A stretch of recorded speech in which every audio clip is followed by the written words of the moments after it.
Like it or not, the whole look of Kevin Durant issuing ultimatums to his team owner. See, this is why I think it's great that we have this sort of offseason that's supposed to be dead. This is what keeps it alive. The fact that we're having this discussion of a star player basically not working out the first 2 years in Brooklyn, didn't even play his first year, and then came back again, and now Kyrie Irving, it's all employing in front of their face. We don't need a coach, all these other different things. Now I want to trade. Now I don't want to be traded. This is going to be fun because I think the owner is sticking by the player and the GM for now.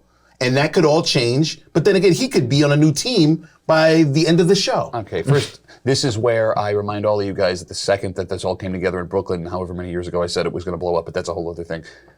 Durant is playing against his own leverage, and the owner, of course, has to do this in New Jersey, Brooklyn.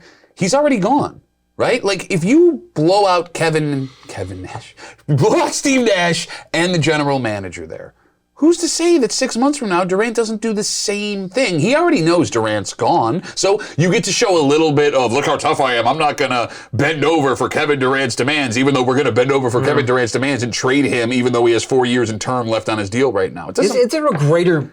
It's not a greater good. I think that's overstating it. But doesn't the owner have to stand up for himself when something like this happens? Well, he did. And I think ultimately you will get to the point in the relationship where this isn't going to work. I'm not going to have a disgruntled player. I'm not going to go out here and get bumped in the first round or bumped in the second round and not contend for a championship. So let's go in another direction with the GM and the head coach. Maybe one, maybe both. It doesn't really matter. But this isn't going to work. No, I disagree that he stood up for himself because you didn't stand up to Kyrie Irving when he was going through what he was going through, and Harden decided he wanted out, and you facilitated that.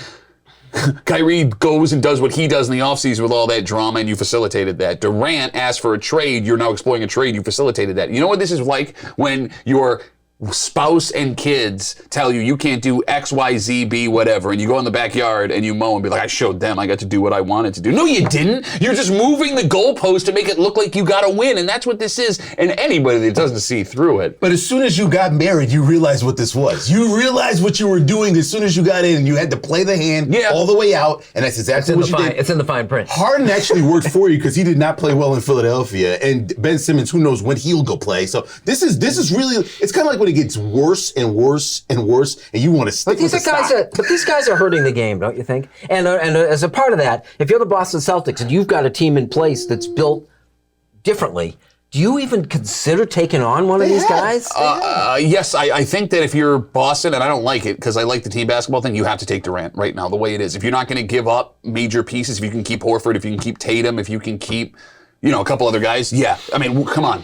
You got a guy that talented. You'll trade those. I bet it wouldn't be well received. For Boston fans, you mean the biggest turd coach about everything impossible? Jeter could come out of retirement, back third for the Red Sox. Oh, yeah, we were waiting for it. We knew it was coming. I think you misread this. My God. Boston's got a history of embracing guys like a baseball player, Trot Nixon, guys that they just fall in love with, ways of doing things that they come to appreciate that they don't want to see screwed with. What was their biggest problem in the final scoring? They would solve that with Durant, and it shouldn't be a problem because their defense is pretty darn good.